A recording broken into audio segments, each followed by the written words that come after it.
1971 সালের মার্চ মাসের গণহত্যা নিয়ে ইন্ডিয়া আওয়ামী লীগ যে বয়ান বা ন্যারেটিভ তৈরি করে এতদিন জাতিকে গিলাইছে সেটা হইতেছে 70 সালের নির্বাচনে আওয়ামী লীগ কেন্দ্রীয় এবং প্রাদেশিক উভয় নির্বাচনেই সংখ্যাগরিষ্ঠ আসন জয়লাভ করছে। সেই নির্বাচনে আওয়ামী লীগ কিভাবে এত আসন যেতে সেই আলাপে আজ আর গেলাম না। ইলিয়াস কাঞ্চন হাসতে হাসতে বলছে কিভাবে সে 70 সালের নির্বাচনে একাই অসংখ্য ভোট দিছে ভোট কেন্দ্রে গিয়ে। এটা শুনে রাখেন। 70 ইলেকশনের সময় আমরা নিজেরা ক্যাম্প করেছি এবং আমি ভোটার কিন্তু হইনি, কিন্তু আমি নিজে কিন্তু ফলস ভোট দিয়েছি এবং একটা দুইটা না অনেকগুলোই দিয়েছি। খালি ইলিয়াস কাঞ্চন না, আমাদের ব্যক্তিগত পরিচিত অসংখ্য ব্যক্তি আছে যারা ওই সময় ভোট দেওয়ার মতো বয়স না থাকা সত্ত্বেও আওয়ামী লীগের ক্যাডারদের সাথে ভোট কেন্দ্রে অসংখ্য ব্যালট পেপারে সিল মারে আসছে। আজকে আর তাদের নাম ধাম কইলাম না, এইসব আলাপ অন্য দিন হবে। আপনার আশেপাশে 70-এর নির্বাচনে ভোট দেওয়া আর অংশ নেওয়া এরকম কেউ থাকলে জিগায় দেখেন। পাকিস্তানের মার্শাল ল অথরিটি কেন এইসব দেখাও চুপ করেছিল সেটা আজকে এই আলাপ, সে আলাপে আসতেছি। আজকের আলাপ হবে মার্চ মাসে এবং তার আগে নির্বাচনের পর কি নেগোসিয়েশন আলোচনা আলাপ হয়েছিল এবং 25শে মার্চ রাতের ঘটনা কেন ঘটে, অবাঙালি মুসলমানদের সাথে তখন এবং তার আগে কি হয়েছিল। এপিসোডটা একটু দীর্ঘ হবে, আশা করি শেষ পর্যন্ত দেখবেন, অনেক অজানা ভয়ঙ্কর কাহিনী জানতে পারবেন। আমরা আগের ভিডিওতে আওয়ামী লীগের ভুয়া অর্থনৈতিক শোষণের বয়ানকে জয় বাংলা করছি, এইটাই যদি না দেখে থাকেন আবার দেখতে পারেন। মার্চ মাস নিয়ে ইন্ডিয়া আওয়ামী লীগ জাতি এবং দুনিয়াকে গিলাইছে একটা ন্যারেটিভ। এটা গিলাইছে মূলত ইন্ডিয়ান গণমাধ্যম এবং তাদের লেসপেন্সার আওয়ামী লীগের প্রপাগান্ডার জোরে। এখন ভারতীয় গণমাধ্যমের আওয়ামী লীগ প্রপাগান্ডা কি মাল সেটাই প্রজন্ম বর্তমানে বাংলাদেশিরা হারে হারে টের পাইতেছে। দেখছেন না এইটারে? ये सबसे बड़ी खबर है और पाकिस्तान का एक कार्गो शिप भारत के बिल्कुल करीब खड़ा है। MV अल बखेरा नाम का ये जहाज बांग्लादेश के चांदपुर बंदरगाह में लंगर डाले बैठा है और सबसे बड़ी बात तो ये है कि इस पाकिस्तानी कार्गो शिप में 250 किलो RDX, 100 AK-47 राइफल, जिसे बांग्लादेश में एक सुरक्षित जगह पर उतार लिया गया। যাই হোক, আসেন আমরা দেখি কি ছিল সেই বয়ান।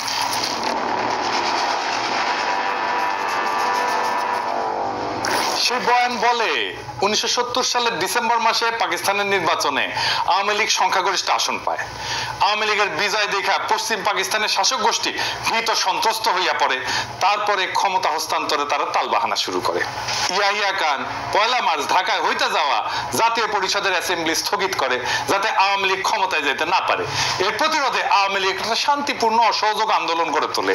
ইয়াহিয়া ঢাকায় এসে আলোচনার নামে সময় ক্ষেপণ করে এবং 25শে মার্চ হঠাৎ কইরা ঘুমন্ত নিরস্ত্র শান্তিপূর্ণ বাঙালিদের উপরে ঝাঁপায় পড়া গণহত্যা শুরু করে।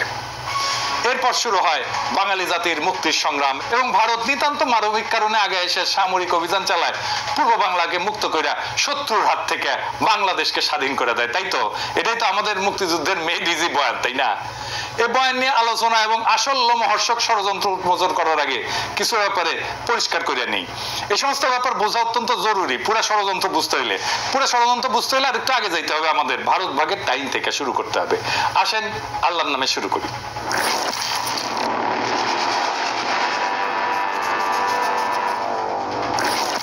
1947 সালে পাকিস্তান এবং ভারত ব্রিটিশ সাম্রাজ্যের ডোমিনিয়ন হিসেবে স্বাধীনতা লাভ করে। ডোমিনিয়ন আর রিপাবলিকের মধ্যে পার্থক্য হচ্ছে ডোমিনিয়ন কার্যত স্বাধীন হইলেও সেটা ব্রিটিশ সাম্রাজ্যের অংশ। একটা ডোমিনিয়নের রাষ্ট্রপ্রধান ইংল্যান্ডের রাজা বা রানী, তবে ডোমিনিয়নের পার্লামেন্ট বা আইনসভার স্বাধীনতা আছে। তারা যদি চায় তাদের আইনসভা নিজেদেরকে রিপাবলিক ঘোষণা কইরা ইংল্যান্ডের সাথে সম্পূর্ণভাবে সম্পর্ক ছেদ করতে পারে, তখন তাদের নিজস্ব রাষ্ট্রপ্রধান থাকবে। ভারত 1950 সালে নিজেদের সংবিধান রচনা করে রিপাবলিক ঘোষণা করে। পাকিস্তান 1956 সালে সংবিধান রচনা করে রিপাবলিক ঘোষণা করে। পরে ব্রিটিশ সাম্রাজ্য ডোমিনিয়ন শব্দ বাদ দিয়ে কমনওয়েলথ শব্দ চালু করে।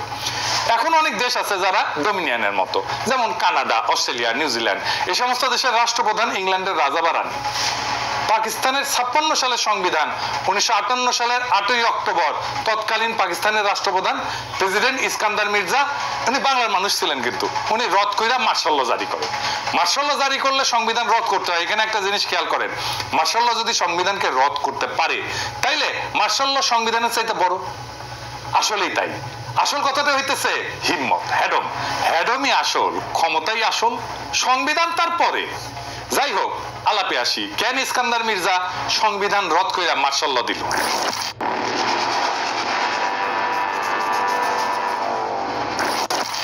এর এর পিছনে মূল কারণ ছিল পুরো পাকিস্তানের প্রাদেশিক পার্লামেন্টে আওয়ামী লীগ এবং শেরেবাংলা একে ফজলুল হকের কৃষক শ্রমিক পার্টির মধ্যে ভয়াবহ মারপিট হয়। পার্লামেন্টের ভিতরে ডেপুটি স্পিকার শাহিদ আলীকে পিটায় হত্যা করা হয়। এই মারামারিতে সর্দির বডিগার্ড বডিগার্ড ওই নিজে অংশ নেয় এবং তার ব্যাগের মধ্যে শঙ্কর মাছের লেজের চাবুক থাকতো। তাকে সেই চাবুক বের করে মারামারি করতে সবাই দেখছে। স্পিকার শাহিদ আলীকে কে মারছে এটা বলা মুশকিল। তার মাথায় গুরুতর আঘাত লাগে এবং চিকিৎসাধীন অবস্থায় মারা যান। ওই সময় কেন্দ্রে প্রধানমন্ত্রী ছিল রিপাবলিকান পার্টির ফিরোজ খান্নু। আওয়ামী লীগ এবং কৃষক শ্রমিক পার্টির সাথে জোট কইরা বিভিন্ন কারণে তখনকার সরকার অনেক ফ্যাজাইল বা ভঙ্গুর ছিল, কারণ পার্টির সদস্যরা অন্য দলের সাথে আতাত করে ফ্লোর ক্রসিং করে সরকারের বিরুদ্ধে ভোট দিয়ে সরকার ফেলাই দিত। এই সমস্ত কারণে প্লাস মির্জা নিজের স্বার্থে সংবিধান বাতিল করে মার্শাল ল জারি করে। মার্শাল ল মানে রাষ্ট্রের প্রেসিডেন্ট, চিফ মার্শাল অ্যাডমিনিস্ট্রেটর বিভিন্ন মার্শাল ল রেগুলেশন জারি করে রাষ্ট্র পরিচালনা করবে যতদিন না সংবিধান আসতেছে। রাষ্ট্রে কোনো আইনসভা থাকবে না। মার্শাল ল জারি করার পর ইস্কান্দার মির্জা যে টেকনিক খেলা এতদিন রাজনীতিবিদদের ল্যাং মেরে আসছিল, সে একই টেকনিক খেলে সেনাবাহিনী কমান্ডার ইন চিফ আইয়ুব খানকে ল্যাং মারার পরিকল্পনা করে। আইয়ুব খান অন্য ধাতুতে গড়া মানুষ ছিল, রাজনীতিবিদদের মতো অত সহজে ফাঁদে পা না দিয়া নিজে ইস্কান্দার মির্জাকে গদি থেকে ভাগায় দেয়, জয় বাংলা করে দেয়। আইয়ুব খান মার্শাল ল দিয়া দেশ পরিচালনা করে। এরপর 1962 সালে সংবিধান প্রণয়ন করে। 1956 এবং 62 এই দুই সংবিধানে পাকিস্তানের দুই প্রদেশ পশ্চিম পাকিস্তান এবং পূর্ব পাকিস্তানকে প্যারিটি অথবা সমতা দেওয়া হয়। এর মানে হইতেছে পাকিস্তানের কেন্দ্রীয় আইনসভার দুই প্রদেশ থেকে সমান সংখ্যক আইনসভার সদস্য থাকবে। যেমন 62 থেকে 65 সালে পাকিস্তানের তৃতীয় আইনসভায় পূর্ব পাকিস্তানে 78 জন, পশ্চিম পাকিস্তানে 78 জন ছিল।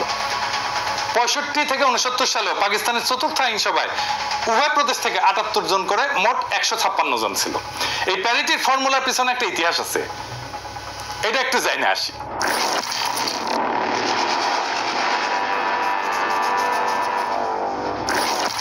পাকিস্তানের প্রথম গণপরিষদ, যেটা 47 সালে 10 আগস্ট গণপরিষদ এবং আইনসভা হিসেবে শপথ গ্রহণ করে, সেটাতে প্রথমে 69 জন সদস্য নির্বাচিত হয়ে আসছিল।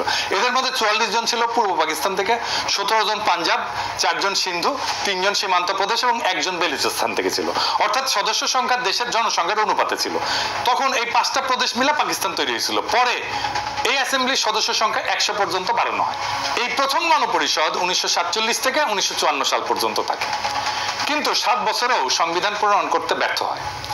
এই সংবিধান প্রণয়নের জটিলতা এবং দীর্ঘসূত্রিতার মূল কারণ ছিল সংবিধানে পাকিস্তানের ভবিষ্যৎ আইনসভায় কোন প্রদেশ কয়টা আসন নেবে এইটা নিয়ে একটা বিশাল গ্যাঞ্জাম তৈরি হয়েছিল।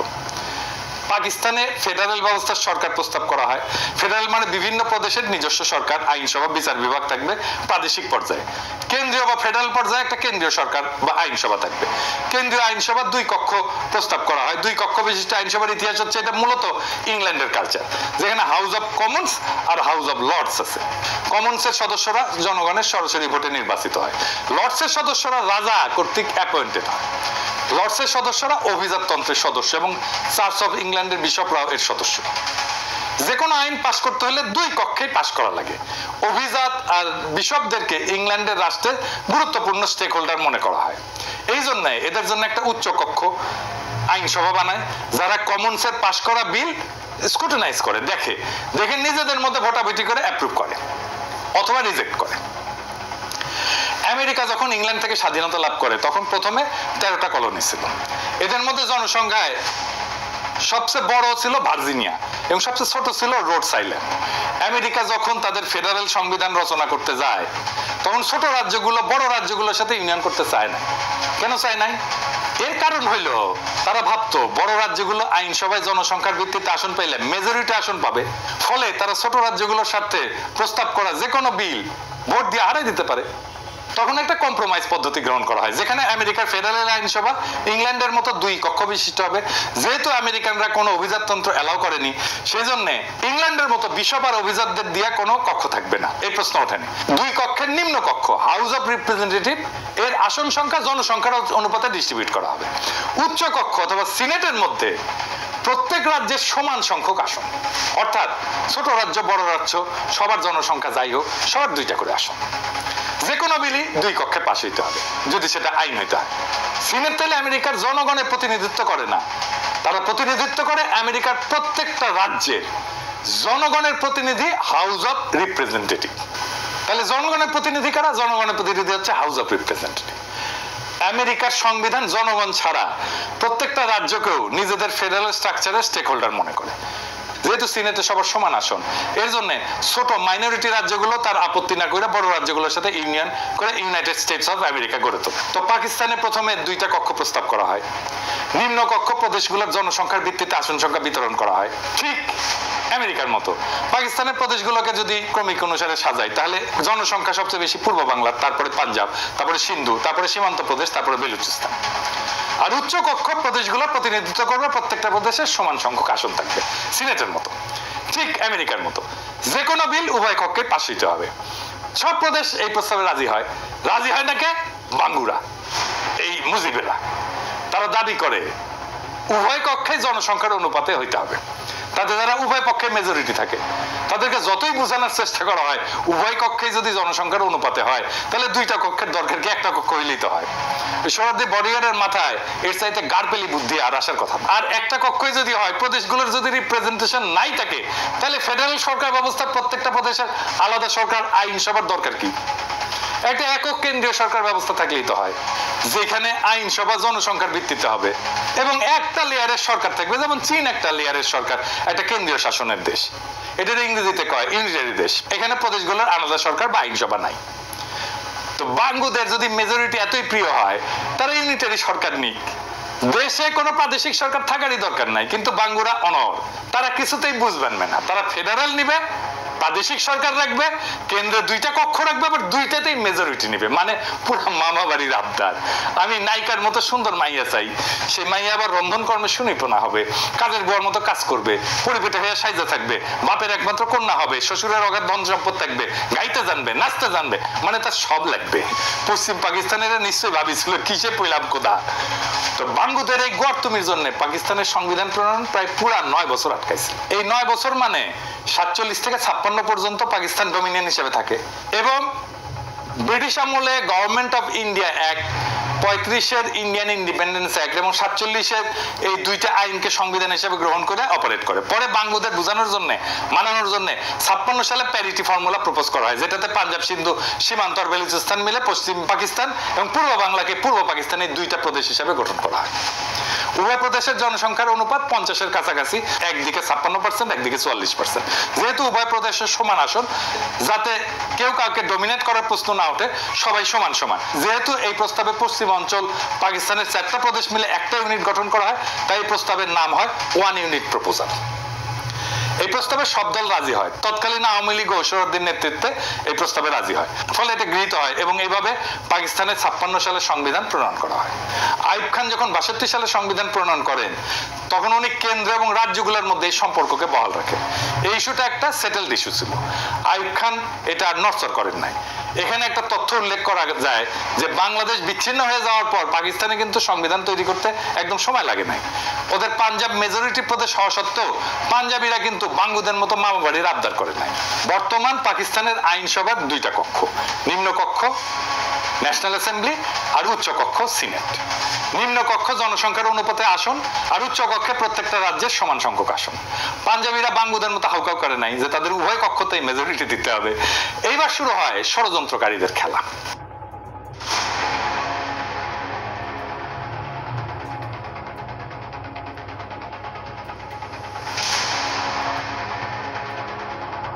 পূর্ণ নিজের বলে দাবি করে। উত্তর পশ্চিমের লাদাখের একটা অংশ, যেটার নাম আকসাই চীন, সেটাকেও তারা নিজেদের এলাকা বলে দাবি করে। ভারত মাতা বেশি কনফিডেন্ট হইয়া চীনের এলাকায় সৈন্য নিয়ে ঢুকে যায়। ভাবছিল চীনারা ভারত মাতার সৈন্য দেখলে পালাবে, চীনারা না পালায় উল্টা হামলা করে। ফলে ভারত পুরা অরুণাচল প্রদেশ, আকসাই চীন উভয় অঞ্চল যুদ্ধে সম্পূর্ণভাবে হারায়। আসামের ভিতরে চীনা বাহিনী ঢুকে পড়ে। চীনের কাছে ভীষণ মার খাওয়ার পরপরই ভারত 1965 সালে পাকিস্তানের সাথে যুদ্ধে জড়ায় পড়ে। কাশ্মীরে ভারতের বিরুদ্ধে বিদ্রোহে পাকিস্তান আর্মির সাহায্যের ফলে ভারতের দখলকৃত কাশ্মীরে সামরিকভাবে বেসামাল হয়ে পড়ে। Pakistan army 1 September operation grand slam নামে একটা সামরিক অভিযান পরিচালনা করে। ফলে কাশ্মীরের ভিতরে ভারতীয় আর্মি অত্যন্ত নাজুক পরিস্থিতির সম্মুখীন হয়। এখানে উল্লেখ করা যায় যে এই গ্র্যান্ড স্ল্যামের কমান্ডার ছিল তৎকালীন মেজর জেনারেল ইয়াহিয়া খান। তাদের আত্মসমর্পণ ঠেকাইতে মরিয়া ভারত 6 সেপ্টেম্বর আন্তর্জাতিকভাবে রিকগনাইজ বর্ডার ক্রস করে লাহোরের দিকে হামলা করে, কিন্তু সমস্ত শক্তি নিয়ে। কাশ্মীরের বর্ডার এইটা বিতর্কিত বর্ডার, আন্তর্জাতিকভাবে রিকগনাইজ না, কিন্তু লাহোরে ভারতের সীমান্ত থেকে মাত্র 18 মাইল দূরে হওয়া সত্ত্বেও ভারত সর্বশক্তি নিয়ে করা এই আক্রমণ ব্যর্থ হয়। পাকিস্তান আর্মির লাহোরের বাইরে ভারতের আক্রমণকে সফলভাবে প্রতিরোধ করে এবং যুদ্ধবিরতির আগ পর্যন্ত পুরো 18 দিন ভারতীয় বাহিনীকে ঠেকায় রাখে। কে ঠেকায় রাখছিল জানেন? কে ঠেকায় রাখছিল ওইখানে? পাকিস্তানি আর্মির কারা? ইস্ট বেঙ্গল রেজিমেন্ট, বাংলাদেশের ইস্ট বেঙ্গল রেজিমেন্ট। জি, আমাদের ইস্ট বেঙ্গল রেজিমেন্ট। লাহোরকে রক্ষা করছিল ইস্ট বেঙ্গল রেজিমেন্ট এবং এই লাহোরকে রক্ষা করার সৈনিক ছিল জিয়াউর রহমান। এই জন্য জিয়াউর রহমান পাকিস্তানের বীরত্ব সূচক খেতাব পায়। আবার উল্টা দিকে কসুর সেক্টরে পাকিস্তান আক্রমণ চালায়, ভারতের খেমকারান শহর দখল করে নেয়। ভারত জম্মু থেকে শিয়ালকোটের দিকেও আক্রমণ করে। শিয়ালকোট বর্ডার থেকে মাত্র 12 মাইল দূরত্ব থাকা সত্ত্বেও এখানে ভারতীয় বাহিনী ব্যর্থ হয়। পাকিস্তানি আর্মি সফলভাবে তাদের সেই আক্রমণকে শিয়ালকোটের বাইরেই প্রতিহত করে। এই শিয়ালকোটের ডিফেন্সে গুরুত্বপূর্ণ ভূমিকা পালন করে তৎকালীন একটা ব্রিগেডের কমান্ডার। কে ছিল? ব্রিগেডিয়ার আমির আব্দুল্লাহ নিয়াজি। এই নিয়াজি 1971 ইস্টার্ন সেক্টরের কমান্ডার ছিল। তৎকালীন পাকিস্তান আর্মির সফলতা নিয়ে আন্তর্জাতিক মহল এবং গণমাধ্যমে সাড়া পড়ে যায়। অবশেষে জাতিসংঘের ডাকে সাড়া দিয়া ভারত 20 সেপ্টেম্বর দ্রুত যুদ্ধবিরতি প্রস্তাবে রাজি হয়। পাকিস্তান এরপর অনিচ্ছা সত্ত্বেও 23 সেপ্টেম্বর যুদ্ধবিরতিতে রাজি হয় এবং ফলে যুদ্ধ সমাপ্তি ঘটে। ভারত মাতা কিন্তু 47 সালে স্বাধীনতা লাভের পর থেকে উপমহাদেশে ব্যাপকভাবে সামরিক আগ্রাসন চালাইছে বিভিন্ন এলাকায়। কোথায় কোথায় আসেন একটু দেখি। ভারত 1948 সালে 82,000 বর্গমাইল এলাকার নিজামশাহী হায়দ্রাবাদ রাজ্য আক্রমণ করে এটাকে দখল করে নেয়, নিজের রাজ্য ঘোষণা করে। ওই অভিযানের নাম ছিল অপারেশন পোলো। ভারত তার স্বাধীনতা লাভের পর 1947 থেকে 48 সালে জম্মু কাশ্মীর 16,309 বর্গমাইল, 1948 সালে জুনাগড় রাজ্য 3,337 বর্গমাইল, 1948 সালে নিজামশাহী হায়দ্রাবাদ রাজ্য 82,698 বর্গমাইল, 1961 সালে গোয়া রাজ্য 1,429 বর্গমাইল, 1971 সালে পূর্ব পাকিস্তান 57,320 বর্গমাইল, 1975 সালে সিকিম রাজ্য 2,740 বর্গমাইল, সর্বমোট 1,62,405 বর্গমাইল এলাকা সামরিক অভিযান চালায়, দখল করে, যেটার পরিমাণ জার্মানি অথবা পোল্যান্ডের এরিয়া থেকেও বেশি। এর মধ্যে 1,05,084 বর্গমাইল এরিয়াকে নিজের সাথে অফিসিয়ালি যুক্ত করে নেয়, অ্যানেক্স করে নেয়, রাজ্য বানায়। বাকি পূর্ব পাকিস্তানের 57,000 বর্গমাইলকে একটা ক্লায়েন্ট স্টেট হিসেবে রাখে প্রথমে মুজিব এবং পরে হাসিনার সময়। অধীনস্থ জনপদ, একটা কলোনি, প্রায় উপনিবেশ। এছাড়া ভারত মাতা 1962 সালে তিব্বত দখল করতে গিয়ে চীনাদের হাতে মাইর খায়। 87-90 সালে শ্রীলঙ্কাতে মাতব্বরি করতে গিয়ে সামরিক বাহিনী পাঠায়, পরিণামে তামিল বিদ্রোহের আত্মঘাতী হামলায় রাজীব গান্ধীকে উড়ায় জয় বাংলা করে দেয়। দ্বিতীয় বিশ্বযুদ্ধের পর এত বড় এরিয়া আর কোন দেশ সামরিক হামলা করে দখল করে, সেইটা ভারত মাতা করেছে। মজার ব্যাপার হচ্ছে এরপরেও এদের প্রোপাগান্ডার এমনই জোর যে আন্তর্জাতিক মিডিয়া সবাই পাকিস্তানকে যুদ্ধবাদ দেশ মনে করে আর ভারত মাতাকে গান্ধীর নেংটি পড়া অহিংস শান্তিবাদী দেশ ভাবে। এত বড় একটা যুদ্ধবাজ দেশ যে 62 থেকে 65 সালে 3 বছরের মধ্যে চীন এবং তার চেয়ে ক্ষুদ্র পাকিস্তানের মার খাওয়ার পর হন্যা হইয়া পাকিস্তানকে খণ্ডিত করতে উদ্গ্রীব হয়ে ওঠে এবং পরিকল্পনা ফাঁদে। কি পরিকল্পনা ফাঁদে?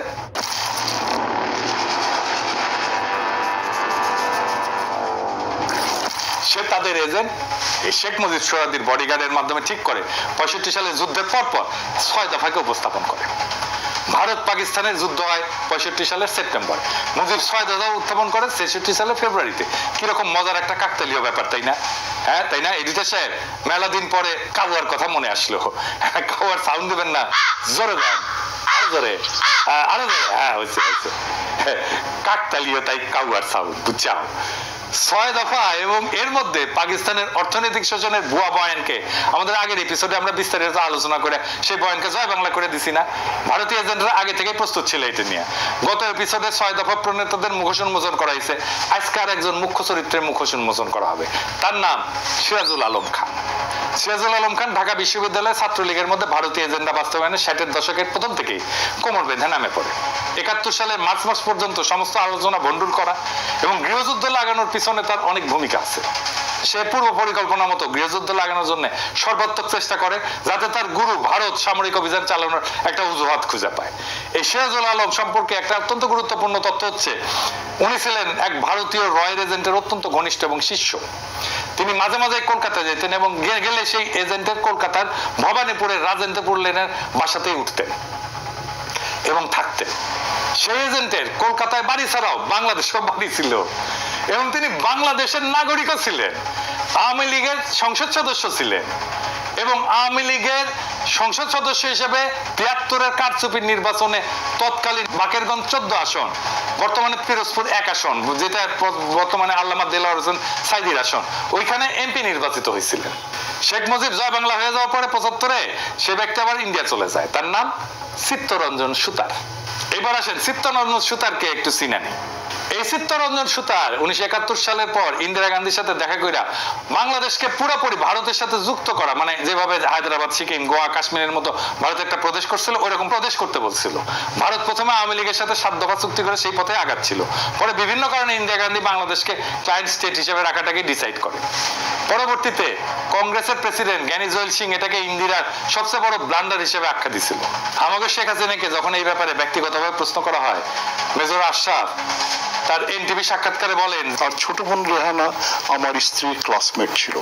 এই বিষয়গুলো নিয়ে তার প্রতি একটা শ্রদ্ধা আমার ছিল এবং সেই শ্রদ্ধা হিসাবে তাকে আমি রিসিভ করেছি, not as an official duty, but এই কারণেই।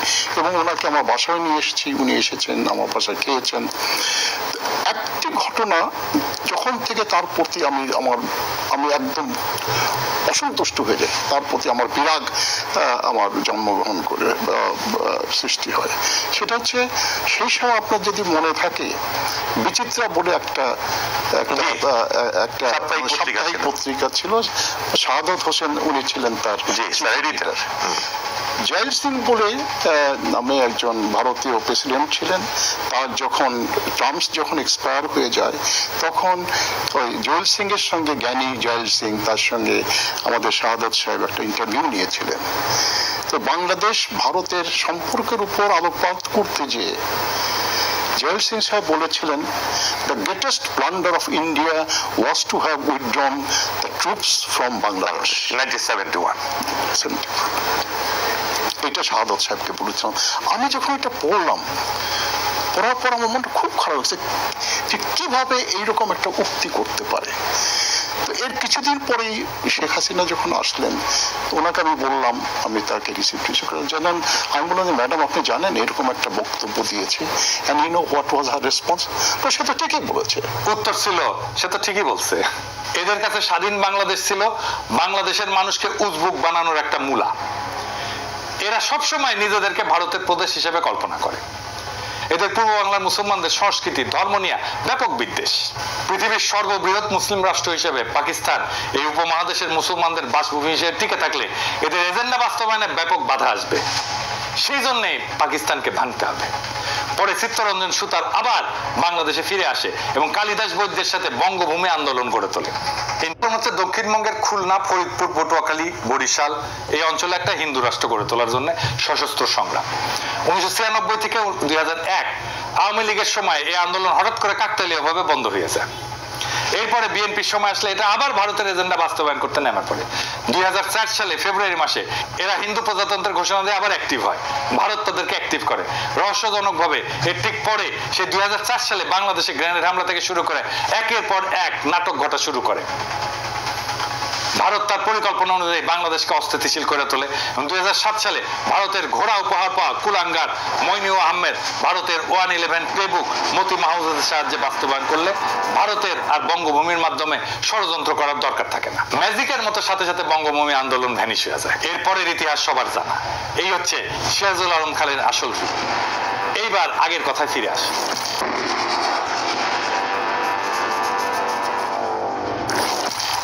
6 দফা প্রণয়নের মাধ্যমে পাকিস্তানের একটা সেটেলড ইস্যু, কেন্দ্র, প্রদেশ এবং আন্তঃপ্রদেশ সম্পর্ক, এটাকে আবার ভারতের মদদে পুনরুজ্জীবিত করা হয়।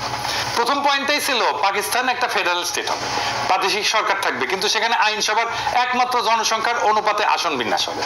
আওয়ামী লীগ আরো দাবি তোলে 1 ইউনিট ভেঙে দিয়া পশ্চিম পাকিস্তানকে অরিজিনাল 4টা প্রদেশে ভাগ করতে হবে। এর ফলে আইনসভায় দুই প্রদেশের মধ্যে কোনো প্যারিটি বা সমতা থাকবে না। কিন্তু অন্য সব ফেডারেল দেশের মতো আইনসভায় আওয়ামী লীগ প্রদেশগুলোরও কোনো প্রতিনিধিত্ব রাখতে দেবে না। তারা ভারতীয় এজেন্ডা অনুযায়ী মামাবাড়ির আবদার তুলে দেশকে আবার অস্থিতিশীল করে তোলে। আইয়ুব খানের গভর্নর মোনায়েম খান এর জন্য মুজিবকে ডিফেন্স অফ পাকিস্তান রুলস এর অধীনে গ্রেফতার করিয়া জেলে পাঠায়। 6 দফা আন্দোলন কিছু সময়ের জন্য ধামাচাপা পড়ে যায়। ভারত আবার অন্য রাস্তা দেখতে থাকে। তারা আরেক ভারতীয় এজেন্ট খুঁজে বের করে। এই ব্যক্তিটার নাম হইতেছে লেফটেন্যান্ট কমান্ডার মোয়াজ্জেম হোসেন। একদম টিপিক্যাল বাঙ্গু কমিউনিস্ট প্রগতিশীল, আমাদের বর্তমান যুগের লাকি আক্তারের মতো। ছাত্র জীবনে কমিউনিস্ট পার্টি এবং র্যাডিক্যাল বামপন্থী আন্দোলনে জড়িত থাকার ফলে তার শিক্ষা জীবন ব্যাহত হয়। পরে কোনো মতে ইন্টারমিডিয়েট পাশ করে পাকিস্তান নৌবাহিনীতে যোগ দিয়ে ষড়যন্ত্রমূলক কার্যকলাপ চালাই যেতে থাকে। ইনি আগরতলা ষড়যন্ত্রকারীদের মুখ্য অর্গানাইজার। আগরতলা ষড়যন্ত্র যে সত্য ছিল এবং ছোটবেলার আওয়ামী বয়ান এবং পাঠ্যপুস্তকে এটাকে মিথ্যা মামলা বলে চালানো হইলেও আওয়ামী লীগের ডেপুটি স্পিকার এবং অন্যতম ষড়যন্ত্রকারী আসামি শওকত আলী 2011 সালে একটা বই লেখে, সত্য মামলা আগরতলা। মোয়াজ্জেম ভারতীয় দূতাবাসের একজন কর্মকর্তা পিএন ওঝার সাথে দেখা করে অস্ত্র, টাকা এবং পরিকল্পনা সাহায্য চায়। তাদের পরিকল্পনা অনুযায়ী পূর্ব পাকিস্তানের সেনানিবাসগুলোতে 2009 সালে বিডিআর বিদ্রোহের মতো বিদ্রোহ সংগঠিত করা হবে, এটাই পরিকল্পনা ছিল। সেনানিবাসের অস্ত্রাগারগুলো লুট করে এই বিদ্রোহ ছড়ায় দেওয়া হবে, এরপর বিডিআর এর মতো হত্যাকাণ্ড চালানো হবে। এটাই ছিল আগরতলা ষড়যন্ত্র মামলা। এই জন্যই আমরা মনে করি বিডিআর হত্যাকাণ্ড এটা ইন্ডিয়া ঘটাইছে, কারণ এটা তাদের পুরনো অভ্যাস। 1967 সালের শেষ দিকে এই পরিকল্পনা ফাঁস হয়ে যায় এবং পাকিস্তান গোয়েন্দা সংস্থা সময় মতো কয়েকজন ষড়যন্ত্রকারীদের গ্রেপ্তার করে। এরপর আসামিদের লিস্টে শেখ মুজিবকে 1 নম্বর আসামি করা হইলে অনেকে অবাক হয়ে প্রশ্ন তোলে, মুজিব তো 66 সালে কারাগারে, সে কিভাবে এই ষড়যন্ত্রের সাথে যুক্ত হয়? এর উত্তর হচ্ছে, ভারত এত বড় বিদ্রোহ সংগঠন খালি পাকিস্তান সামরিক বাহিনীর এক কর্মকর্তার উপরে ছেড়ে দিয়ে ভরসা পাচ্ছিল না। তারা পূর্ব পাকিস্তানের একটা রাজনৈতিক দলের সাপোর্ট খুঁজতেছিল। সেই দল হচ্ছে আওয়ামী লীগ এবং তার প্রধান এবং তাদের পুরনো এজেন্ট শেখ মুজিবের সাথে যোগাযোগের একটা রাস্তা তারা অন্যায় হয়ে খুঁজতেছিল। মুজিব তখন জেলে বন্দী। তারা তখন একটা রাস্তা বের করে ফেলে। কি সেই রাস্তা? পিএন ওঝা পুরান ঢাকার একটা গোপন বাড়িতে আওয়ামী লীগের এক নেতার সাথে এই ব্যাপারে আলোচনা করত। এরপর আওয়ামী লীগের সেই নেতা বিভিন্ন ঘুরপথের রাস্তায় শেখ মুজিবের ধানমন্ডি 32 নম্বর বাড়িতে যাইত। সেইখানে সে বেগম মুজিবকে সব তথ্য বইলা বেগম মুজিবের সাথে করে জেলে যাইত মুজিবের সাথে পারিবারিক সাক্ষাৎকারের সময়। বেগম মুজিব এবং উক্ত নেতা জেলে মুজিবকে ওঝার সাথে হওয়া সমস্ত কথা বলতো, এর বিপরীতে প্রয়োজনীয় দিক নির্দেশনা নিত। তৎকালীন জেলে মুজিবকে পরিবারের সাথে রেগুলার দেখা এবং কথা বলার সময় দিত পাকিস্তান সরকার। পাকিস্তানের চৌকস গোয়েন্দা বাহিনী ষড়যন্ত্রে আভাস পেয়ে পিএন ওঝাকে গভীর পর্যবেক্ষণের অধীনে আনে। তারা ওঝার সমস্ত চলাচল পর্যবেক্ষণ করে এবং আওয়ামী লীগের নেতার সাথে পুরান ঢাকার বাড়িতে মিলিত হওয়ার দৃশ্য পর্যবেক্ষণ করে। এরপর উক্ত নেতার মুজিবের বাড়িতে যাওয়া এবং বেগম মুজিবের সাথে কারাগারে মুজিবের সাথে দেখা করতে যাওয়াটা পর্যবেক্ষণ করে। এই সমস্ত তথ্যের ভিত্তিতে মুজিবকে আগরতলা ষড়যন্ত্র মামলার 1 নম্বর আসামি করা হয়। এই মামলার সমস্ত আসামিকে পাবলিকলি বিচার করার জন্য ট্রাইব্যুনাল তৈরি করে বিচার কার্য শুরু করা হয়। এই সমস্ত তথ্যের রেফারেন্স হচ্ছে ঢাকা বিশ্ববিদ্যালয়ের রাষ্ট্রবিজ্ঞান বিভাগের অধ্যাপক গোলাম ওয়াহেদ চৌধুরী, জিডব্লিউ চৌধুরী নামে পরিচিত ছিল। ওনার রচিত বই last days of United Pakistan. উনি সেই সময় পাকিস্তান সরকারের একজন মন্ত্রী ছিলেন এবং মন্ত্রী থাকাকালীন এই মামলা সংক্রান্ত গোয়েন্দা ফাইলে আসল তথ্য দেখেন। ওনার স্ত্রীকে আমরা চিনি, অধ্যাপিকা দিলারা চৌধুরী, এখনো বেঁচে আছেন এবং জাহাঙ্গীরনগর বিশ্ববিদ্যালয়ের শিক্ষক। এরপর 68 সালের শেষ দিকে পশ্চিম পাকিস্তান এবং পূর্ব পাকিস্তানে Bhutto Peoples Party, Bhashani NAP, Awami League এবং কমিউনিস্ট পার্টি সবাই আইয়ুবের বিরুদ্ধে একটা আন্দোলন শুরু করে। এই আইয়ুব বিরোধী আন্দোলনের নেপথ্যের কাহিনী অত্যন্ত জটিল এবং সময় হইলে অন্য একদিন এটা নিয়ে আলাপ করা যাবে। উভয় পাকিস্তানে উক্ত আন্দোলনের ফলে 69 সালের মার্চ মাসে আইয়ুব খানের পতন হয় এবং আগরতলা মামলার বিচার কাজ বাদ দিয়া আসামিদেরকে ছেড়ে দেওয়া হয়। তারপরে কি হয়? রাজনৈতিক দলগুলো দাবি তোলে যে আইয়ুবের 62 সালের সংবিধান বাতিল করতে হবে এবং নতুন গণপরিষদের নির্বাচন দিতে হবে। প্রধান রাজনৈতিক দলের সম্মতিক্রমে এবং কথা মতো পাকিস্তান সেনাবাহিনীর commander in chief Yahya Khan সংবিধান বাতিল করে মার্শাল ল জারি করেন। দেশে এত উত্তেজনা অবসান ঘটানোর জন্য এবং আওয়ামী লীগের বারবার এই উত্তেজনা এজিটেশন এটা বন্ধ করার জন্য ইয়াহিয়া খান স্থির করেন ওরা যেসব মা বাড়ির আবদার তুলছে ওইসব মেনে নেওয়া, যাতে পাকিস্তান অখণ্ড থাকে, টিকে থাকে। পুরানা ভারতীয় মাল শেখ মুজিব ইয়াহিয়ার সাথে আলোচনা করে তাকে ব্লাব দিয়া বুঝান যে 6 দফা খালি নির্বাচনী প্রচারণা, এটা স্বাধীনতার দাবি না। তারা গণপরিষদে মেজরিটি আসন পেলেও পাকিস্তান অখণ্ড থাকে এমন সংবিধান প্রণয়ন করবে। এর ফলে ইয়াহিয়া খান আওয়ামী লীগকে ফ্রি হ্যান্ড দেন রাজনীতিতে। 70 সাল থেকে নির্বাচনী প্রচারণা শুরু হয়।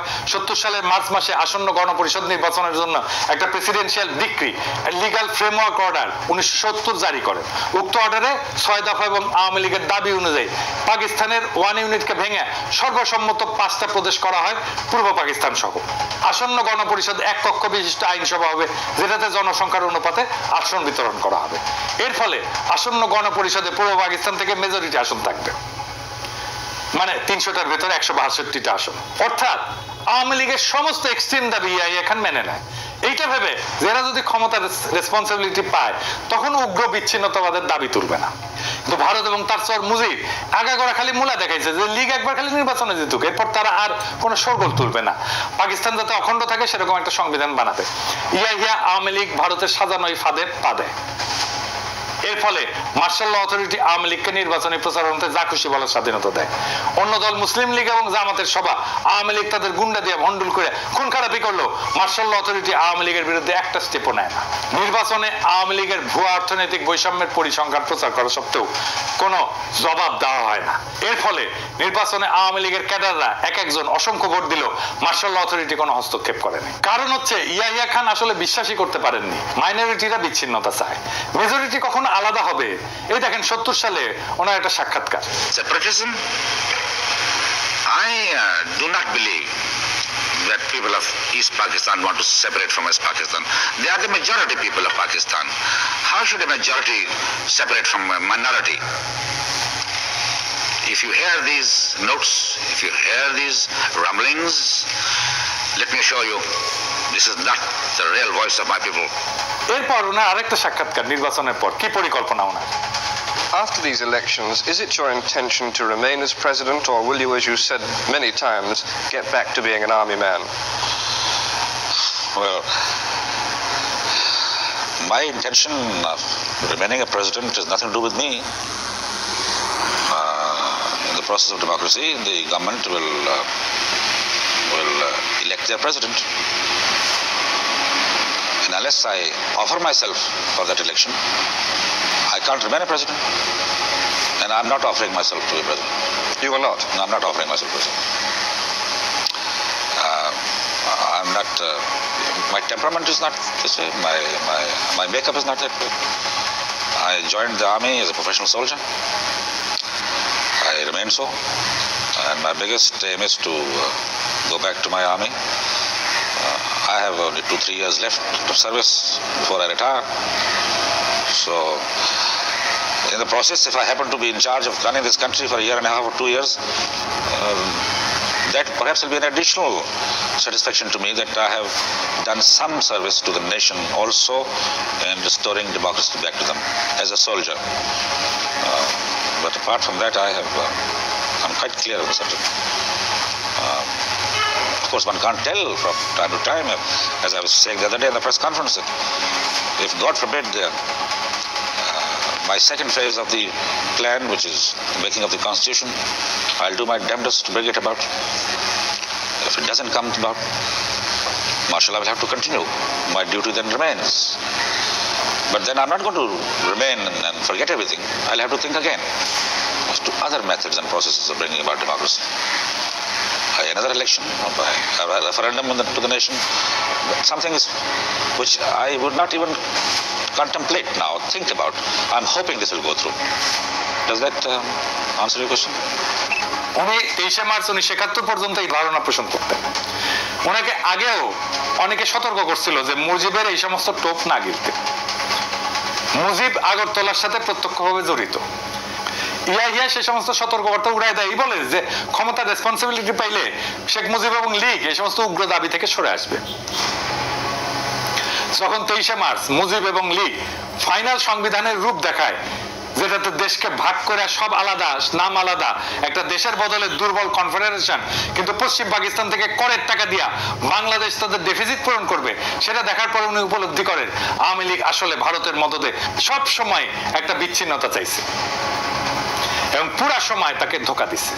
70 সালের ডিসেম্বরের নির্বাচনের পর এইভাবে লীগ যখন গণপরিষদে মেজরিটি আসনে জিতে, ইয়াহিয়া খান জানুয়ারিতে পূর্ব পাকিস্তানে আইসা মুজিবের সাথে দেখা করে তাদের পূর্ব নির্ধারিত শর্ত অনুযায়ী মুজিবের তৈরি সংবিধান দেখতে চান। মুজিব সেটা দেখাইতে অস্বীকার করে। এই এইবার প্রথমবারের মতো ইয়াহিয়া খান লীগের আসল বদমতলব বুঝতে পারে। ঠিক এই সময় ভারত তাদের পরিকল্পনা মতো আর একটা সাজানো নাটক বাস্তবায়ন করে, রহস্য উপন্যাসের মতো সেই ঘটনা।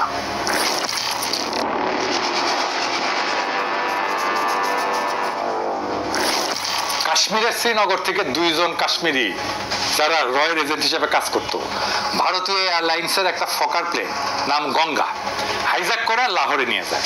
সেখানে সব যাত্রীকে ছেড়ে দিয়া প্লেনটা ধ্বংস করে ফেলে। প্লেনটা খুব পুরাতন ছিল এবং অলরেডি সেটাকে সার্ভিস থেকে উইথড্র করা হয়েছিল। কিন্তু হাইজ্যাকিং এর কিছুদিন আগে আবার প্লেনটাকে ফ্লাইটে নামানো হয়।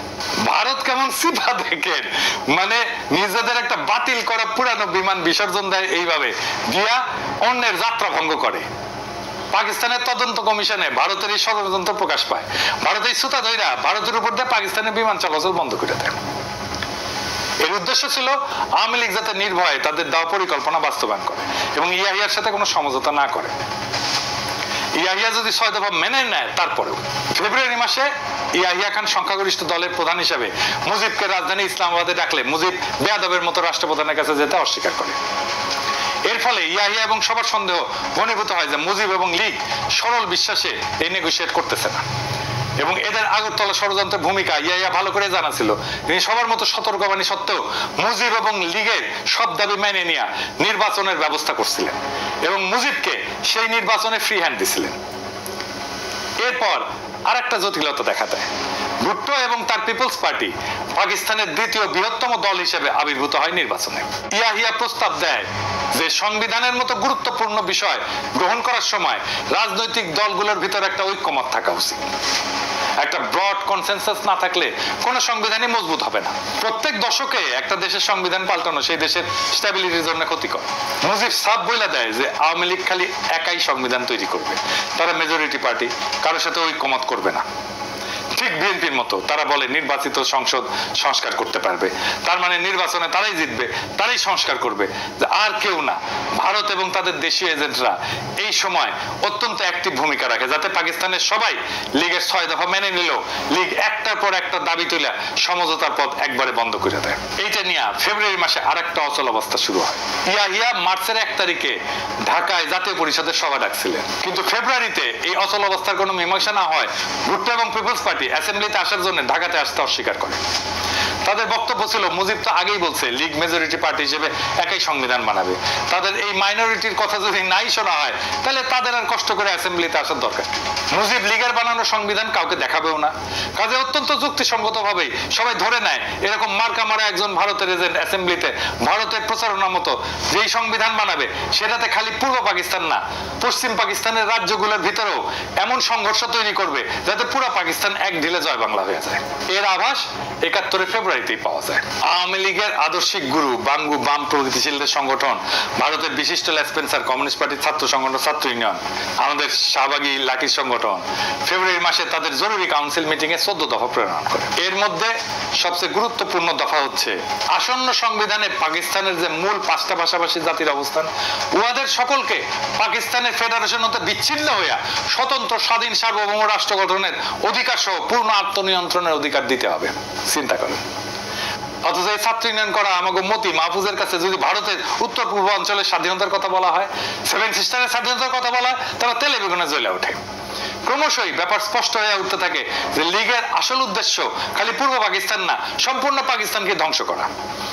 এদেরকে যতই কনসেশন দেওয়া হচ্ছে এরা একটার পর একটা দাবি তুলতেই আছে এবং এরা যে বাস্তবে ভারতের জন্য পাকিস্তান ধ্বংস করতে উদ্গ্রীব সেটা বর্ণনা আমার গত এপিসোডে করছি 6 দফা প্রণয়নকারীদের মুখোশ উন্মোচন। এখানে উল্লেখ করা যায় যে মুজিব এবং লীগ যদি পাকিস্তানকে অখণ্ড স্ট্রং রেখে কোনো সংবিধান বানায় সেটা দেখাইতো ভুট্টোর বাপেরও সাধ্য ছিল না মুজিব এবং লীগের ক্ষমতা যাওয়া ঠেকা। সেই সময় পশ্চিম পাকিস্তানের সাধারণ মানুষের কিরকম মনোভাব ছিল তার একটা উদাহরণ দেখাচ্ছি অধ্যাপক সাজ্জাদ হোসেনের বই থেকে, তার 71 স্মৃতি থেকে উদ্ধৃত করতেছি। মুজিব যদি একাই সংবিধান বানাতে চায় সেটাতেও ইয়াহিয়া এবং পশ্চিমে কোনো আপত্তি ছিল না, সেটা যদি পাকিস্তানকে ধ্বংস না করে। কিন্তু মুজিব তার তৈরি সংবিধানের খসড়া স্বাভাবিক কারণেই ভারতের প্ররোচনায় দেখাতে অস্বীকার করে। রাজনৈতিক দলগুলোর ভিতর ঐক্যমতের অভাব এবং মুজিবের আচরণের কারণে ইয়াহিয়া 1 মার্চ অ্যাসেম্বলি স্থগিত ঘোষণা করে। এরপর শুরু হয় ভারতের মদদে অন্তিম খেলা। এর পরের বিবরণ শুনলে আপনার শরীরের রক্ত হিম হয়ে যায়।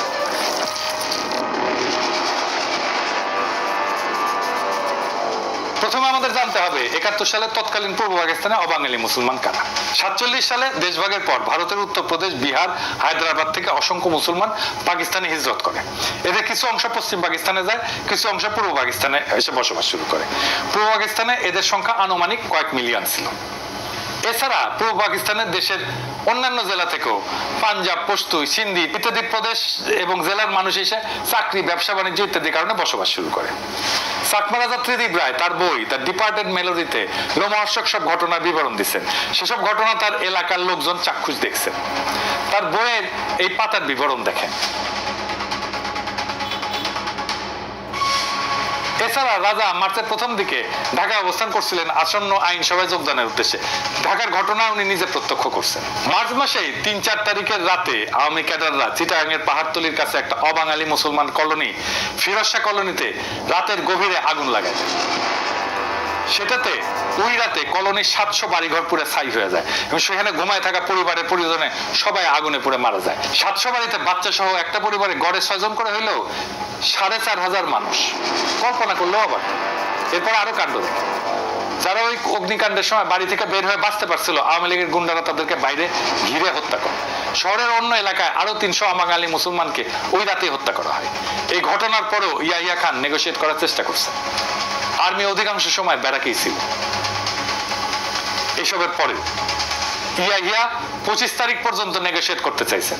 এরপর খালি চিটাগাং না, খুলনাতে একই সময় লীগ অবাঙালি মুসলমানদের দোকানপাট, বাড়িঘর লুটপাট, অগ্নিসংযোগ করা শুরু করে। এর ফলে 57 জন নিহত। ঢাকাতে এই সময় অবাঙালি মুসলমানদের দোকানপাট, বাড়িঘর, অগ্নিসংযোগ এবং লুটপাট করা দেদারছে। শহরের বিভিন্ন জায়গায় চেকপোস্ট বসায় তাদের থেকে টাকা পয়সা, সোনা দানা প্রকাশ্যে লীগের গুন্ডারা ছিনতাই করতে থাকে।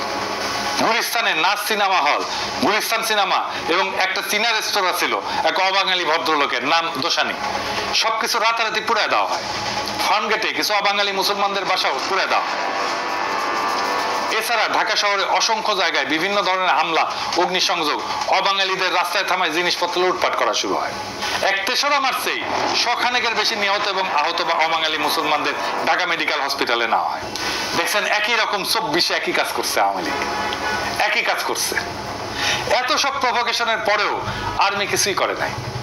ইয়াহিয়া নিজে ঢাকায় এসে নেগোশিয়েট করার চেষ্টা করছে। এমনকি আর্মির এক ক্রিটিক পর্যন্ত পাকিস্তান আর্মির ডিসিপ্লিনের প্রশংসা করছে ওই সময়। দেখেন চট্টগ্রাম, রাঙামাটির আরো অনেক লোমহর্ষক ঘটনা চাকমা রাজা প্রত্যক্ষ করছে। আসেন সেগুলো একটু দেখি। লীগের গুন্ডারা মার্চের শেষে অবাঙালিদের জড়ো করে হত্যা করা শুরু করে। কাপ্তাই বিদ্যুৎ কেন্দ্রে মোটর লঞ্চে বিশাল সংখ্যক অবাঙালি মুসলমান নারী এবং শিশুদেরকে জড়ো কইরা খাগড়াছড়ির দিকে নিয়ে রওনা দেয়। প্রতিমধ্যে নারীদেরকে ক্রমাগত ধর্ষণ করা হয়। কিছুদিন পর খাগড়াছড়ি পৌঁছায় সবাইকে ট্রেনের পাশে দাঁড় করে গুলি করে হত্যা করা হয়। একজন আহত মানুষ বেঁচে জঙ্গলে পালায় যায়, যেখানে চাকমারা তাকে সেবা শুশ্রূষা করে। তার কাছ থেকে এই সমস্ত ভয়ঙ্কর কাহিনী শুনে চাকমারা। রাঙামাটির বাঙালি সাব ডিভিশনাল অফিসার, যে দেখতে নিরীহ প্রকৃতির এক 50 মানুষ ছিলেন, সেই কাপ্তাইতে এক পাকিস্তানি অফিসার স্ত্রীকে কিডন্যাপ করে সবশেষে দয়া পরবশ হয়ে তাকে হত্যা করা হয়। রাজার এলাকায় পুলিশের রিজার্ভ ইন্সপেক্টর ছিল একজন মুহাজির বিহারি।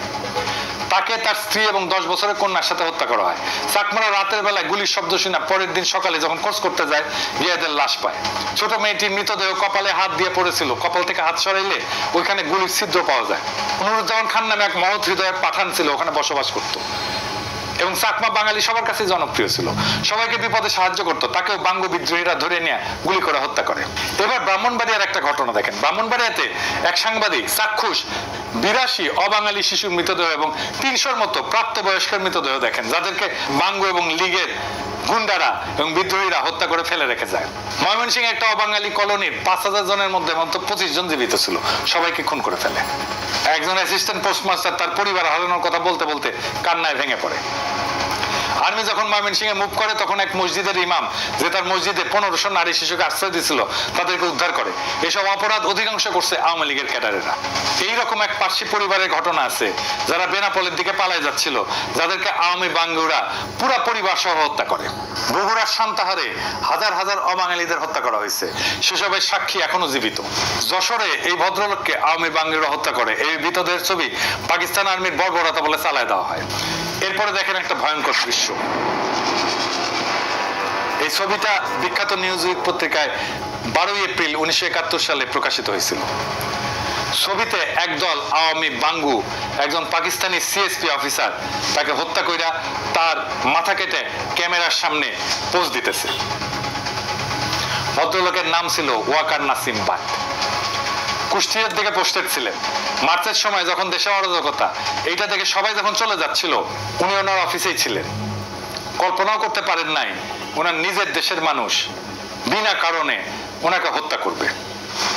জয়দেবপুর ক্যান্টনমেন্টে বাঙালি সৈন্যরা বিদ্রোহ করে যাওয়ার সময় পশ্চিম পাকিস্তানি জেসিও অফিসারদের কোয়ার্টারে ঢুকে তাদের পুরো পরিবারকে হত্যা করে রেখে যায়। এইসব ভয়ঙ্কর ঘটনার সম্পূর্ণ বিবরণ পাঠ করতে গেলে 1001 আরব রজনী পার হয়ে যাবে। এখানে সব নাম, তারিখ, প্রত্যক্ষদর্শী, বিবরণ, রেফারেন্স সহ দেওয়া আছে, যেখান থেকে কয়েকটা মাত্র আপনাদেরকে শোনালাম। আমি বাঙ্গুরে কি আশা করি এরপর নিজেদের পরিবার এবং অন্যদের সাথে এই সমস্ত ভয়ঙ্কর দৃশ্য মার্চের একদম প্রথম থেকে দেখার পর পাকিস্তানি আর্মি কি তাদের জড়ায় ধরে চুমা দিবে? এরপরও প্রথম 25 দিন ইয়াহিয়া খান একদম চুপ ছিল, এই আশায় যে হয়তো আওয়ামী লীগ শেষ পর্যন্ত কোনো মীমাংসাতে আসতেও পারে। কিন্তু হায়, উনি যদি জানতেন ভারত এবং আওয়ামী লীগ আরো কি দাবি রাখছে সামনে। আওয়ামী বাঙ্গুরা কিন্তু এই সমস্ত আকাম গণহত্যা করে ঠিকই ভারতে পালিয়ে গেছিল। যাওয়ার সময় লগে করে এক গাদা ব্যাংকলোরের টাকাও নিয়ে গেছিল। ওইসব টাকা দিয়ে তারা সোনাগাছিতে বিছানা কাঁপাইছে, মৌজ মাস্তি করছে, দেশের মানুষকে আর্মির চোখে অপরাধী করে চরম বিপদের মুখে ফেলে নিজেরা ভাগছে। এখন যেমন হাসিনা আর লীগের পান্ডারা ভারতে ভাগছে, ঠিক সেই রকম। জেনারেল নিয়াজি কিন্তু মার্চে এখানে ছিল না। জেনারেল একটা উক্তি নিয়ে বাঙ্গুরা খুব হইচি করে। উক্তিটা ছিল এরকম যে আমি এই বেজম্মা জাতের চেহারা পাল্টাই দিব, তারা আমাকে কি পাইছে। এই উক্তিটার ব্যাকগ্রাউন্ড হচ্ছে জেনারেল নিয়াজি 9 থেকে 10 এপ্রিল এই ফ্রন্টের দায়িত্ব নিয়ে এখানে আসে। 10 এপ্রিল উনি টেক ওভার করে হেডকোয়ার্টারে একটা ব্রিফিং নিচ্ছিলেন। ওই ব্রিফিং এ চিটাগাং, রাঙামাটি, ময়মনসিংহ, সান্তাহার, খুলনা, যশোর, সারা দেশের এই সমস্ত লোমহর্ষক কাহিনী শুনতে শুনতে উনি হঠাৎ করে ইমোশনাল হয়ে উত্তেজিত হয় এবং এই উক্তিটা করেন। পরে কয়েকদিন পর মাথা ঠান্ডা করে 15 এপ্রিল আর একটা কঠোর অর্ডার জারি করে, যেখানে পাকিস্তানি আর্মির কেউ যদি কোনো প্রতিহিংসামূলক কিছু করে তাদের বিরুদ্ধে কঠোর ব্যবস্থা নেওয়ার অর্ডার দেন। দেখেন, এরপরেও আপনারা দেখেন এত সব ভয়ঙ্কর ঘটনার পরও পশ্চিম পাকিস্তানে কোনো বাঙালির বিরুদ্ধে একটা প্রতিশোধমূলক ঘটনা ঘটছে? ঘটে না। এমনকি পুরো পাকিস্তানে সোহরাওয়ার্দীর বডিগার্ডের পুরা গোষ্ঠীকে খাওয়ায় পড়ায় রাখলো। হাসিনার গর্ভে নমরুদের ডেলিভারি করলো হাসপাতালে নিয়ে। যেসব বাঙালি বিদ্রোহ করে নাই তারাও বহাল তবিয়তে থাকলো। বিমান বাহিনীর মতিউর রহমান দেশের ছুটি শেষ করিয়া আবার পশ্চিম পাকিস্তানি ইউনিটে জয়েন করলো। এরকম অসংখ্য ঘটনা আছে। তো মার্চ মাসে অ্যাসেম্বলি স্থগিত করার পর যখন ভারতের নীল নকশাতে আওয়ামী লীগ সারা দেশে অবাঙালি মুসলমানদের উপর তাণ্ডব হত্যাযজ্ঞ শুরু করে, Yahya Khan 6 March অ্যাসেম্বলির date 25 March ঘোষণা করেন। এরপর 15 মার্চ উনি প্রেসিডেন্ট হয়ে নিজে এসে মুজিবকে বোঝানোর ট্রাই করেন, যাতে আওয়ামী লীগ নিজের ইচ্ছা মতো এজেন্ডা বাস্তবায়নে ক্ষমতা চাইলে ক্ষমতা নিক, কিন্তু পাকিস্তান যাতে ধ্বংস না হয়। মার্চ 15 থেকে 23 পর্যন্ত এই আলোচনা চলে। এই নেগোসিয়েশনের ডিটেইলস বর্ণনা সিজন এন্ড রোজ এই বইয়ের এই গবেষণা বইতে আছে। মার্চের 16 থেকে 17 দিকে আলোচনাতে নিয়ে আওয়ামী লীগ আসলে কি চায় সেটা জানতে চায়। আওয়ামী লীগ বলে ইমিডিয়েট মার্শাল ল উইথড্র করে প্রক্লেমেশন জারি করতে হবে। ইয়াহিয়া এই প্রস্তাবে রাজি হয়। আওয়ামী লীগ চায় গণপরিষদের অধিবেশন বসতে হবে। গণপরিষদের 2টা কমিটি থাকবে, একটা পূর্ব পাকিস্তানের আর একটা পশ্চিম পাকিস্তানের। 2 কমিটি প্রাদেশিক সংবিধান তৈরি করে পরে একত্র হয়ে একটা যৌথ সংবিধান বানাবে। সংবিধান তৈরি হওয়ার আগ পর্যন্ত মাঝখানে অন্তর্বর্তীকালীন সময়ে ইয়াহিয়া রাষ্ট্রপতি হিসেবে থাকবে। রাজনৈতিক দলগুলো থেকে মন্ত্রী নিয়োগ দিয়ে একটা ক্যাবিনেট গঠন করবে। ইয়াহিয়া সব প্রস্তাবে রাজি হয়ে 19 মার্চ আওয়ামী লীগকেই বলে যে ওরা যা চায় সেভাবে প্রক্লেমেশনটা ড্রাফট করে দিতে। উনি এটা জারি করে দিবেন। ওনার এই প্রস্তাবে আওয়ামী লীগ হকচকায় যায়। উনি যেভাবে সবকিছু দিয়ে দিবে সেটা তারা ভাবতেও পারে না। এইভাবে যদি ক্রাইসিস আসলেই সলভ হয়ে যায় তাহলে তো ভারত এবং তার চর সিরাজুল আলম খান এবং আওয়ামী লীগ যে গৃহযুদ্ধ বাজানোর পরিকল্পনা করছে সেটা ভেস্তে যায়। তারা এবার গাইগুই করে বলে প্রক্লেমেশন ইয়াহিয়াকে ড্রাফট করতে হবে। ইয়াহিয়ার টিম সেদিনই আওয়ামী লীগের সমস্ত দাবি যুক্ত করে একটা প্রক্লেমেশন ড্রাফট করে দেয়। সেই প্রক্লেমেশনে আওয়ামী লীগের স্বায়ত্ত শাসনের সমস্ত দাবি ইনক্লুড করা হয়। আওয়ামী লীগ যদি সত্যি অটোনমি চাইতো তারা সেই প্রস্তাব লুফে নিত। কি ছিল সেই প্রক্লেমেশনে? ওনার সেই বই থেকে, যে সিজন এন্ড রোজের বই থেকেই আমরা এই প্রক্লেমেশনটা দেখি, পড়ে শোনাই। মূলটা এডি পাবেন, ইংরেজিতে লিখেছে। ইংরেজি যেহেতু লিখেছে তাহলে ঠিকই লিখেছে, আমি বাংলায় করছি। 1 নাম্বার, প্রাদেশিক মন্ত্রিসভাগুলোর কাছে শপথ অনুষ্ঠান পরিচালনার সঙ্গে সঙ্গে সামরিক আইন কার্যকরভাবে বাতিল হবে। 2 নাম্বার, 1969 সালের 4 এপ্রিলের অস্থায়ী সংবিধান আদেশ প্রভিন্সিয়াল কনস্টিটিউশনাল অর্ডার একটা নতুন সংবিধান কার্যকর না হওয়া পর্যন্ত মৌলিক আইন হিসেবে বলবৎ থাকবে। 3 নাম্বার, অন্তর্বর্তীকালীন সময়ে ইয়াহিয়া রাষ্ট্রপতি হিসেবে দায়িত্ব পালন করবেন। 4 নাম্বার, রাষ্ট্রপতি অস্থায়ী সংবিধান আদেশ এবং 62 সালের সংবিধান অনুসারে ক্ষমতা প্রয়োগ করবেন। 5 নাম্বার, পূর্ব ও পশ্চিম পাকিস্তানের প্রতিনিধিদের মধ্যে থেকে একটা কেন্দ্রীয় মন্ত্রিসভা গঠন করা হবে। 6 নাম্বার, জাতীয় পরিষদ 1962 সালের সংবিধান অনুযায়ী কার্যক্রম চালাবে, তবে পূর্ব পাকিস্তানের জন্য সীমাবদ্ধতা এবং সংশোধনী সমূহ পৃথকভাবে নির্ধারণ করে নেওয়া হবে। 7 নাম্বার, প্রাদেশিক পরিষদগুলোর কার্যাবলী 1962 সালের সংবিধান অনুযায়ী হবে, তবে পূর্ব পাকিস্তানের জন্য বিশেষ ব্যতিক্রম থাকবে। 8 নাম্বার, প্রাদেশিক গভর্নরদের রাষ্ট্রপতি নিয়োগ করবেন প্রাদেশিক সংসদীয় দলের নেতৃবৃন্দের সাথে পরামর্শ করে। তারা রাষ্ট্রপতির ইচ্ছাধীনভাবে দায়িত্ব পালন করবেন এবং তাদের সহায়তার একটা মন্ত্রিসভা থাকবে যার নেতৃত্বে একজন মুখ্যমন্ত্রী থাকবেন, যিনি গভর্নরকে পরামর্শ এবং সহায়তা প্রদান করবেন। 9 নাম্বার, প্রাদেশিক সরকার গঠনের 7 দিনের মধ্যে 2টা সংবিধান কমিটি, একটা ঢাকায় এবং একটা ইসলামাবাদে গঠন করা হবে, যার কাজ হবে প্রত্যেকটা প্রদেশের জন্য সংবিধানে অন্তর্ভুক্তির জন্য প্রয়োজনীয় বিশেষ বিধান এবং শর্তাবলী নির্ধারণ করা। জাতীয় পরিষদ কর্তৃক সংবিধান প্রণয়নের আগে রাষ্ট্রপতি এই কমিটিগুলো আহ্বান করবেন। 10 নাম্বার, যদি কোনো প্রদেশের গভর্নর বা অন্য কোনো সূত্রে রাষ্ট্রপতির কাছে প্রতীয়মান হয় প্রদেশের সরকার কার্যকরভাবে পরিচালিত হতে পারছে না, তাহলে রাষ্ট্রপতি একটা প্রোক্লেমেশনের মাধ্যমে ওই প্রদেশের নির্বাহী কার্যাবলীর সব বা কোনো একটা নিজের হাতে নিতে পারবে। ইয়াহিয়া এত কিছুর পর, এত অবাঙালিদের উপরে হত্যাযজ্ঞের পরেও, এই সমস্ত কনসেশন দিয়া প্রোক্লেমেশন সাবমিট করার পরেও আওয়ামী লীগ আবার হকচকায় যায়। তারা তাদের গুরু ভারত এবং তাদের এজেন্টদের কথা মতো আরো মামাবাড়ির আবদারের মতো একটার পর একটা শর্ত জুড়ে দিতে থাকে, যাতে আলোচনা ভেস্তে যায় এবং গৃহযুদ্ধ লাগে। তাদের পূর্ব পরিকল্পনা মতো ওই গৃহযুদ্ধে ভারত হস্তক্ষেপ করে পূর্ব বাংলাকে তার ক্লায়েন্ট বানাবে। এরপর তারা ওপার বাংলা আর ভারত মাতার সাথে মিলে একাকার হয়ে যাবে এবং রবীন্দ্রসঙ্গীত গাইতে গাইতে বাকি জীবন পার করে দিবে। এবার দেখেন ভারতীয় এজেন্ট সিরাজুল আলম খানের আরেক সহচরে আসমা আব্দুর রবের নিজের মুখে বর্ণনা। 24শে মার্চ অনির্ধারিতভাবে মুজিব ইয়াহিয়ার সাথে দেখা করে এবং তিনি যখন গণভবনে যান দেখা করতে, তখন আমি তার গাড়িতে স্বাধীন বাংলার পতাকাটা জোর করে লাগিয়ে দেই, যদিও ওনার ইচ্ছার বিরুদ্ধে। এবং সেদিন তিনি সর্বশেষ বলে আসেন যে পশ্চিম পাকিস্তান থেকে বাঙালি যে সেনাবাহিনী আছে তাদের বাংলাদেশে পাঠিয়ে দিতে হবে, 2টা কারেন্সি করতে হবে, আলাদা স্টেট ব্যাংক করতে হবে, এমন কিছু দাবি উনি উত্থাপন করেন যেগুলি করলে আসলে পাকিস্তান এক পাকিস্তান থাকে না। 23শে মার্চ আওয়ামী লীগ ওই প্রোক্লেমেশনের উত্তরে এবার নিজেদের প্রোক্লেমেশন জমা দেয়।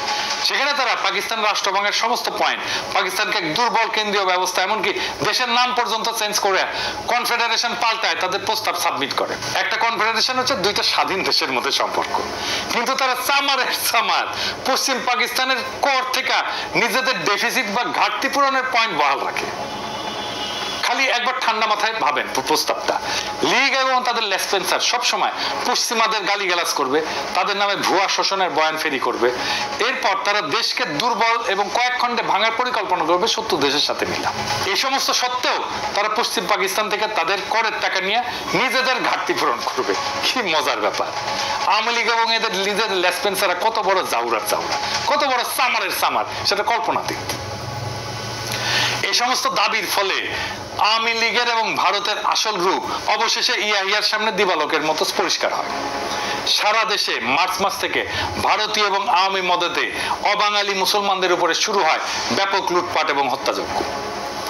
এরপরেও আওয়ামী লীগের মামাবাড়ির আবদারের অটোনমির সমস্ত দাবি মেনে নেয়া ইয়াহিয়া প্রোক্লেমেশন জারি করতে রাজি হয়, যাতে দেশ এক থাকে। পূর্ব পাকিস্তান যদি বেশি টাকা চায় নিক। এরপরেও আওয়ামী ভারতীয় ষড়যন্ত্রকারীদের হাউস না মেটার ফলে তারা একের পর এক আজগুবি দাবি তুলতেই থাকে। তারা খালি পূর্ব পাকিস্তান না, পশ্চিম পাকিস্তানের সমস্ত প্রদেশকেও বিচ্ছিন্ন করে দিতে চায়। সারা দেশে প্রকাশ্যে পাকিস্তানের পতাকা পুরানো হচ্ছে। এই সমস্ত লোমহর্ষক ঘটনার পরিপ্রেক্ষিতে ইয়াহিয়া খান 23শে মার্চ রাতের বেলা সিদ্ধান্ত নেন অপারেশন সার্চলাইট চালানো। কি হয়েছিল সেই অপারেশন এবং 9 মাসের যুদ্ধে আসলেই কি হয়েছিল, কোন পক্ষ কত মানুষ হত্যা করছে, সেসব আলাপ আরেকদিন হবে। এবার আসি শেষ আলাপে। কয়েকদিন আগে হাসিনা ভারতের দালাল গণশত্রু জসিম পাকিস্তানের কাছে দাবি উত্থাপন করছে যে পাকিস্তানকে ৭১-এর জন্য ক্ষমা চাইতে হবে। ক্ষমা যদি চাওয়াই লাগে সেটা সর্বপ্রথম চাবে আওয়ামী লীগ আর ইন্ডিয়া। আওয়ামী গুন্ডা আর ভারতের এজেন্টদের মাধ্যমে 25শে মার্চের অনেক আগে এদেশে অবাঙালি মুসলমানদের উপরে ব্যাপকভাবে বিডিআর হত্যাযজ্ঞের চাইতো নৃশংসভাবে হত্যাকাণ্ড হয়েছে, জেনোসাইড হয়েছে, গণহত্যা হয়েছে। এই গণহত্যা তারাই শুরু করছে। আওয়ামী লীগের গত জুলাই আগস্টের এত মানুষ মেরেও ক্ষমা চাও তো দূরের কথা, সেটা তারা আয়না ঘর নিয়ে হাসি মস্করা করে। এদের কাছে জাতি আর কি আশা করে? কাজে পাকিস্তানের ক্ষমা চাওয়ার দাবি জসিমের গোয়া দিয়ে ঢুকায় দেওয়া হবে। আর পাকিস্তানের বিরুদ্ধে ভুয়া অর্থনৈতিক বৈষম্যের বয়ান আমরা আগের এপিসোডে জয় বাংলা করে দিছি। এরপর যদি কেউ আবার এই সমস্ত ভারতীয় বয়ান মাথায় না পাকিস্তানের কাছ থেকে টাকা চায়, জসিম রে জনগণ তার অফিস থেকে খালি গায়ে ধরে না রাজপথে বিচার করবে, আর সেই টাকা তার পুটকি দিয়ে ঢুকায় দেওয়া হবে। এদেশে যাদেরকে আটকে পড়া পাকিস্তানি বলা হয় প্রত্যেককে বাংলাদেশের নাগরিকত্ব এবং পাসপোর্ট দিতে হবে। ক্যাম্প থেকে বের করে দেশের যে কোনো প্রান্তে বসবাস করার অধিকার দিতে হবে। ওইসব ক্যাম্প আমরা বুলডোজার দিয়ে গুড়ায় দিয়া আওয়ামী ফ্যাসিবাদের জাদুঘর বানায় রাখবো। নাজি জার্মানদের কনসেন্ট্রেশন ক্যাম্প এখন যেরকম জাদুঘর। আমাদের নতুন ইতিহাস লিখতে হবে, আমাদের নতুন ভাবে ইতিহাস পড়তে হবে। আমাদের যে ইতিহাস ভুলায় রাখা হয়েছিল, ভুল ইতিহাস শেখানো হয়েছে, সেইখান থেকে আমাদের নতুন ইতিহাস শিখতে হবে। নিজেদের জাতির ইতিহাস, নিজেদের বঞ্চনার ইতিহাস, আমাদের প্রতারণার ইতিহাস, কিভাবে আমাদের জাতিকে প্রতারিত করা হয়েছে, দুর্বল করা হয়েছে এবং জাতির উপরে যুদ্ধ চাপায় দেওয়া হয়েছে। আমাদের এই নতুন বয়ান তৈরি, ইতিহাসের এই নতুন বয়ান তৈরি চলমান থাকবে। ইনকিলাব জিন্দাবাদ।